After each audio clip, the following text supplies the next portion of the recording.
بسم الله الرحمن الرحيم. اهلا بيكم وبسمة امل جديدة. بسمة امل النهاردة قصة لمضيفة في مصر للطيران. قابلتها على الطيارة، حكيت لي مشكلتها وقالت لي انا عايزه اخد رايك وانا عايز اخد رايكم فيها بعد ما احكي القصه.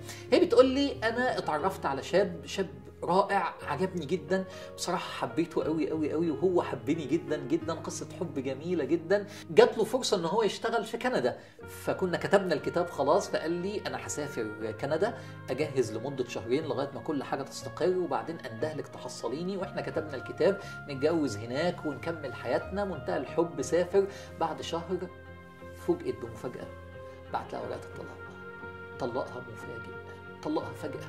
صدمة قاسية قوي. على فكرة النبي حذرنا، اوعى تعمل كده في واحدة ست، اوعى تهجر واحدة ست هجر مفاجئ فجأة تختفي. بتقول كانت الصدمة رهيبة، قعدت ادعي عليه دعاء، تقول لي دعيت عليه كتير ان زي ما جرحني ربنا ينتقم منه. تقول لي لفت السنين وخلاص بقى وبعتت بينا الدنيا وسافرت كندا في رحلة على مصر للطيران. وداخله الفندق اللي انا داخلاه مع الكرو واحنا نازلين من الطياره، فاذا بيه قدامي قاعد في وسط مجموعه من الكنديين، شكله بقى رجل اعمال ناجح. شافني جالي، كلمنا مع بعض، حسيت ان انا صغيره وانه كبر قوي، حسيت انه ناجح قوي وانا زي ما انا. يوميها اتقهرت، بكيت كتير، يا رب يعمل فيا كده، تعليه كده وافضل انا في مكاني كده.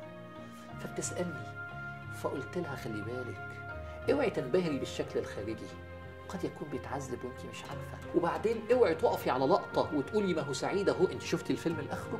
ما تحكميش من لقطه، استني لما تشوفي الفيلم على بعضه.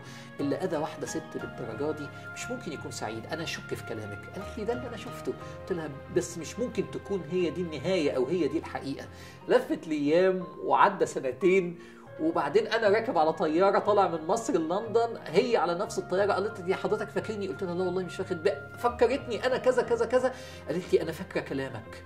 تصدق حضرتك ان بعد سنه من الموقف اللي قابلته فيه في كندا، لقيته مره بيتصل بيا في التليفون، بيعيط في التليفون، انا عندي اكتئاب حاد، انا معايا فلوس بس انا حزين، انا بتوجع من ساعه ما حصل اللي بينا، ممكن تسامحيني؟ ارجوكي سامحيني، ممكن ترجعي لي؟ ممكن ترجعي لي تاني؟ فهي بتقول لي اللي انت قلته حصل، انه موجوع، بس انت ايه رأي حضرتك، ارجع له ولا لا؟ فانا مش هرد.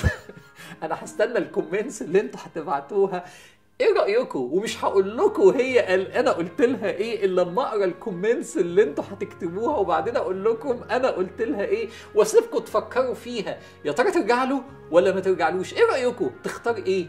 طب بس ايه نهاية بسمة امل النهارده؟ نهاية بسمة امل النهارده، اوعى تأذي واحدة ست، اوعى تجرح واحدة ست في مشاعرها، اوعى تلعب بمشاعر واحدة ست. يحصل ايه؟ لازم ربنا ينتقم منك. ليه؟ اصل اخر وصية للنبي قبل ما يموت، اوصيكم بالنساء خيرا. بسمة امل للي يحترم المرأة، بسمة امل للي يراعيها، اللي يراعي مشاعرها، بسمة امل اللي ما يلعبش بعواطف واحدة ست وبعدين يسيبها، بسمة امل للرجولة في التعامل مع المرأة. ساعتها والله ربنا يبارك لك لو كنت رحيم بواحدة ست. شكرا والسلام عليكم ورحمة الله.